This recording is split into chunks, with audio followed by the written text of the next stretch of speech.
Madam ಅವರೇ, ಇಷ್ಟು ಬೇರೆ ಮಲಗ್ಬಿಟ್ರಾ? ಮೇಡಮ್ ಅವರೇ, ಸತ್ಯ ಮಲಗಿಲ್ವಲ್ಲ, ಎದೆಲ್ಲಿ ಮೇಡಮ್ ಅವರೇ? ಸಿದ್ದು ಅವರೇ, ನಂಗೆ ನಿದ್ದೆ ಬರ್ತಿದೆ, ನಾನು ಮಲ್ಕೋತೀನಿ. ಮತ್ತೆ ಮಲಗ್ಬೋದು ಕಣ, ಎದ್ದೇಳಿ ಮೇಡಮ್ ಅವರೇ. ಸಿದ್ದು ಅವರೇ, ಮಲಗಿರೋಳನ್ನ ಯಾಕೆ ಎಬ್ಬರಿಸ್ತಿದ್ದೀರಾ? ಇದಕ್ಕೋಸ್ಕರ ತಗೊಳ್ಳಿ. ಇದು ಯಾಕೆ? ರೇಗದ್ ರೇಗ್ಬಿಟ್ಟು ಈಗ ಐಸ್ ಇಡಕ್ ಬಂದ್ರಾ?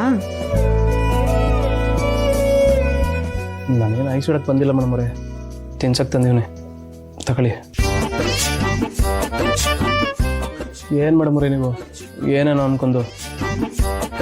ಅದು ನಾನು ನಿಮ್ಮ ಮೇಲೆ ರೇಗಿದ್ದಲ್ಲ ಮೇಡಮ್ ಅವರೇ, ನಿಮ್ಮ ಮೇಲೆ ಅಕ್ಕರೆಯಿಂದ. ಓ, ಅಕ್ಕರೆಯಿಂದ ಹೇಳೋರು ಹೀಗೆಲ್ಲ ರೇಗಲ್ಲ, ಪಕ್ಕದಲ್ಲಿ ಕೂತ್ಕೊಂಡು ಸಮಾಧಾನವಾಗಿ ಅರ್ಥ ಮಾಡಿಸ್ತಾರೆ. ಓಹ್ ಸರಿ ಮೇಡಮ್ ಅವರೇ, ನೀವು ಇಷ್ಟು ಹೇಳಿದ್ಮ್ಯಾಕೆ ನಿಮ್ಮ ಪಕ್ಕದಲ್ಲೇ ಕೂತ್ಕೊಂಡು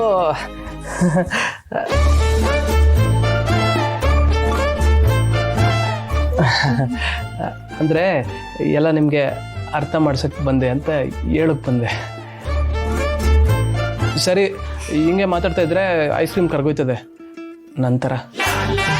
ಏನಂದ್ರಿ? ಏನಿಲ್ಲ ಮೇಡಮ್ ಅವರೇ, ಐಸ್ ಕ್ರೀಮ್ ಕರ್ಗೋಯ್ತದೆ, ತಿನ್ನಿ ಅಂದೆ. ಸರಿ, ಈ ಟೈಮಲ್ಲಿ ಇದನ್ನೆಲ್ಲಿಂದ ತೊಗೊಂಡ್ಬಂದ್ರಿ? ಓಹ್ ಅದೇ ಮೇಡಮ್ ಅವರೇ, ನಾನು ಗಾಡೀಲಿ ಬರ್ತಿದ್ನಾ, ನಮ್ಮ ಮಾಮೂಲಿ ಜಾಗ, ಅವನಿನ್ನೇನು ಶೆಟ್ರ್ ಹಾಕ್ಬಿಡ್ತಿದ್ದ. ನಾನು ಅರ್ಜೆಂಟಾಗಿ ಓಡೋಗ್ಬಿಟ್ಟು ನಮ್ಮ ಮೇಡಮ್ ಅವ್ರಿಗೆ ಐಸ್ ಕ್ರೀಮ್ ತಿನ್ನಂಗೆ ಆಗ್ಬಿಟ್ಟಿದೆ, ದಯವಿಟ್ಟು ಕೊಡೋಣ ಅಂತ ಬೇಡ್ಕೊಂಡೆ. ಅವನು ಕೊಟ್ಬಿಟ್ಟ, ನಾನು ತಂದ್ಬಿಟ್ಟೆ, ತಗೊಳ್ಳಿ. ನೀವು ಯಾವಾಗಲೂ ಹೀಗೆ ಇರಬಹುದಲ್ವಾ? ಒಂದ್ಸಲ ರೇಗ್ತೀರಾ, ಒಂದ್ಸಲ ಹೀಗಿರ್ತೀರಾ, ನಿಮ್ಮನ್ನ ಅರ್ಥ ಮಾಡ್ಕೊಳಕ್ಕೆ ಆಗ್ತಿಲ್ಲ. ನಾನೇನಷ್ಟು ಅರ್ಥ ಮಾಡ್ಕೊಳ್ದೇ ಇರೋಷ್ಟು ಕಷ್ಟ ಏನಿಲ್ಲ ಮೇಡಮ್ ಅವರೇ, ನೀವು ಅರ್ಥ ಮಾಡ್ಕೋಬೇಕಷ್ಟೆ.